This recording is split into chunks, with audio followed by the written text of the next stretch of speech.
What's going on, everybody? So this is going to be your second video here in the kind of 4-weight Chronicles, and I've been checking out this hen cape. So I got a whole hen skin, hen pheasant skin should be specific, and it's just some sick wet fly hackles, and it's got a bunch of like little marabou feathers intermixed. And I've been screwing around with these small little bait fish patterns, and I was like, this thing would be perfect as a mini Semper Fleye. So a Semper Fleye is a Bob Popovics bait fish pattern that uses basically just hackles. A little bit of bucktail for support. We're going to omit that because of our size range. But it's just long hackle tails and palmered hackle. And it's the swimmiest, most natural taper feather fly you've ever seen in your life. So we're going to downsize it, put it on a size 4 jig hook. It's about 2 inches long, and it's a sick strip or dead drift or bobber fly, or however you want to fish it, mini bait fish pattern that you can toss on a 4-weight. Check it out. This right here is your bug. We got actually 2 little hackles of marabou off the hen cape, and then just hen hackles going all the way up to the head, and they're just palmered. And in between each stack I got just flashabou dubbing. And you can use any sort of shredded mylar, but this is just flashabou dubbing from Hedron, and just a simple opal, right? It's just a bait fish pattern. You can spice it up however you want for color combos and conditions, but the opal is kind of just easy for everything. And that's it. And then it's got a little epoxy head with 2D eyes tied in place. So I misspoke in the intro because it's actually a size 2 90-degree jig hook. Just a little bit bigger because we're doing a bait fish, but you could do the size 4 no problem. And then we're going to use the same size bead as the last video, which is 5/32, which is 4 millimeters. And this one's going to be in black, but you could do the copper as well, and you could put the black on the bugger nymph. It doesn't matter. Anyway, this is actually some mono, and I like the mono because I'm going to tie my eyes in place, so you're going to be able to tie over your eye and then epoxy it and not see anything. And it's a really durable freaking hit. Because this is the size 2, this bead isn't going to accidentally slide up on me, so I don't have to worry about that. I'm just going to start my thread here, and if you do want to just put some wraps right here, it's not going to hurt nothing. And you can build up this body a little bit just to help the taper with your thread, but you don't actually need to do anything other than that. And I'm going to run right here to the back, and what you're going to see is I'm going to use this basically whole skin. And way down here towards the wingtips, you're going to see a lot of long, I shouldn't say long, but you're going to get a lot of marabou feathers that are naturally just on this hide, and they are sexier than sexy. Super limp, nice and fluffy, two-toned kind of. They go darker to lighter, which is just cool for having nice modeling throughout the fly. And for doing the tail, I'm going to use 2 of these to kind of build up our tail, and they're going to be palmered. And the reason why I'm not going to stack it like this is because this is a jig hook, and when you flip this over, you're going to have a bunch of tension under here trying to flip your fly over. Basically, it's going to try to stabilize in the other direction. But we're going to palmer this in the round so that all the tension's uniform. It's going to help it ride upside down with that little light tungsten bead on there. The way I'm going to treat this is I'm going to cut the stem off the back, right where the stem gets a little bit thicker. I'm going to tie that hackle in just with a light figure 8.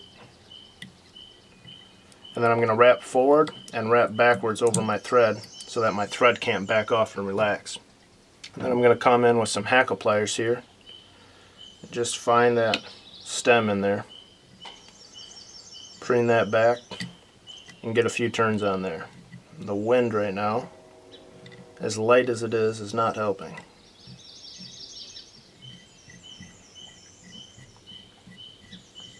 And obviously you can come in with any kind of marabou. I'm just being resourceful, and it's kind of fun to do it, just from the hen hide. So I'm just using the whole skin, right? And if you wanted to, you could come in with little bugger marabou or some turkey marabou, whatever kind of strung blood quill. It's basically all the same stuff in different lengths and off chickens and turkeys and whatnot. But it's all this kind of down feather. And then I'm going to wrap that back. But what you do is, if you have a longer stemmed marabou, instead of tying it in the back, you tie it way up here and then wrap your thread all the way back to control the length. That way you can still palmer it in the round, but get the length you need. Now I'm going to move forward, space that up, and do the exact same thing with the second stem here.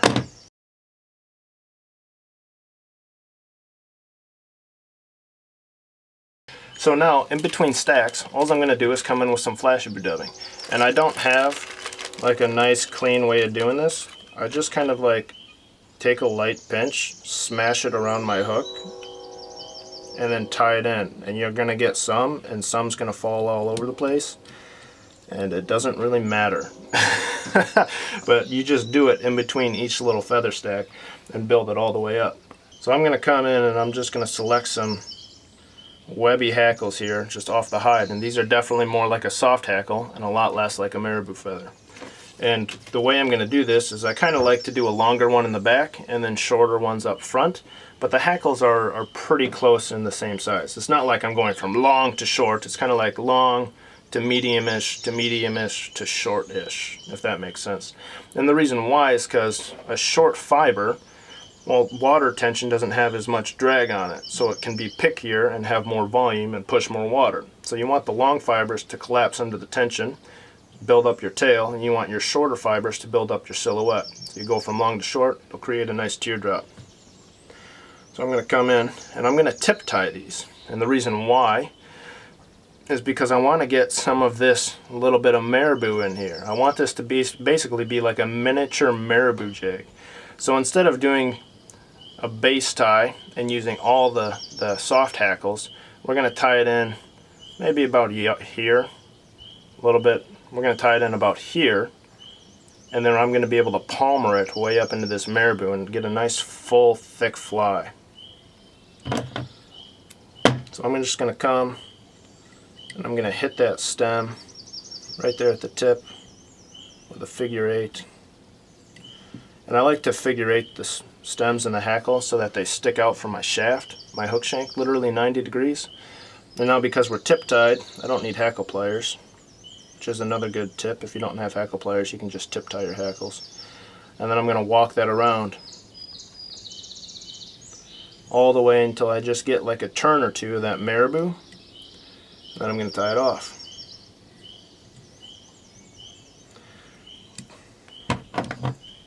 Get that stem out of there, and then I'm just going to collapse all that with my thread for durability. So there's never any exposed kind of stems on here.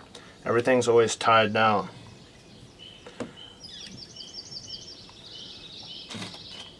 Now we're at the in-between feather stage. You just take a little pinch of flashy dubbing, smash it around your hook here, sloppily catch it, and you'll lose some, and you'll be able to turn some over, and now you got some flash in between your feathers. Now I'm going to come in with a medium, and this is just going to rinse and repeat all the way till we get to the head.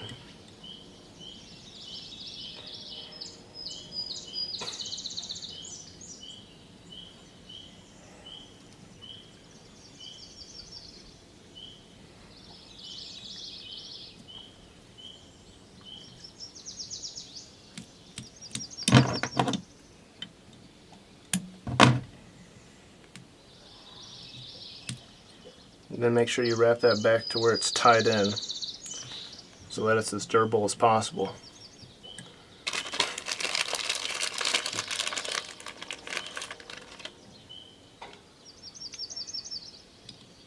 I wish I had like a really nice clean way of doing that flash, but to be honest with you, it literally does not matter. You just want it to be in there in the body between the feathers. So now I'm way up at the hook eye, not worried about figure eighting that. I just want to get it trapped down as close to that bead as I can. You can see that only took 3 feathers to fill this up. Get that on there. And then really cinch that down. And that is a super simple Mini Marabou Jig, tied Semper Fleye style, with all natural taper and push and a little bit of tail on it. And I'm going to come in, some of those marabou fibers got a little long, and I'm just going to break them out with my fingers so that they're shorter. Help build up that taper. I'm going to come in with some 3/16 inch 2D sticker eyes. And I mentioned this at the beginning, but one of the cool things with mono is you can literally tie the eyes in place. And I learned this head from Bob Popovics Semper Fleye. And this is kind of jiggy style with this bead up here and the eyes tied right behind it. But you're going to take this eye, put it over your thread base that you built up tying in those hackles, and you're literally going to take thread wraps over the eye. And I'll show you here once I get them both in place.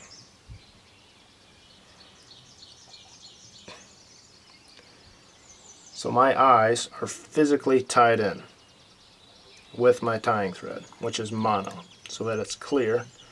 And then I'm going to tie this off. So normally I kind of just do a little 5-minute epoxy head on these because it's simple, and I truly believe everyone should struggle with 5-minute epoxy because it's fun. But to save time, because I'm on the river, I'm going to come in with the UV resin. But if you want to see how to do this head with 5-minute epoxy, check out my pheasant rump baitfish video because it uses the same head. But I'm going to come in with some UV Diamond Fine Flex, and I got to get my laser torch out of here. So I just leveled out my fly here, and I'm just going to put a big old dab of UV resin on this head. Shouldn't say things like big old dab, because that's not true. It's just a little bit of resin.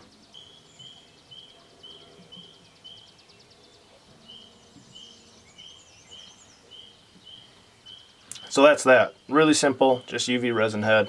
Put it around the eye, secured it, put another drop on each eye so they're nice and bulbous and three-dimensional. But check out that silhouette and taper. Super sexy, limp marabou off the hen, some soft hackles palmered into about 1 turn on the marabou stem, a little bit of flash in between, and it's super simple and easy and perfect taper from shoulders to tail.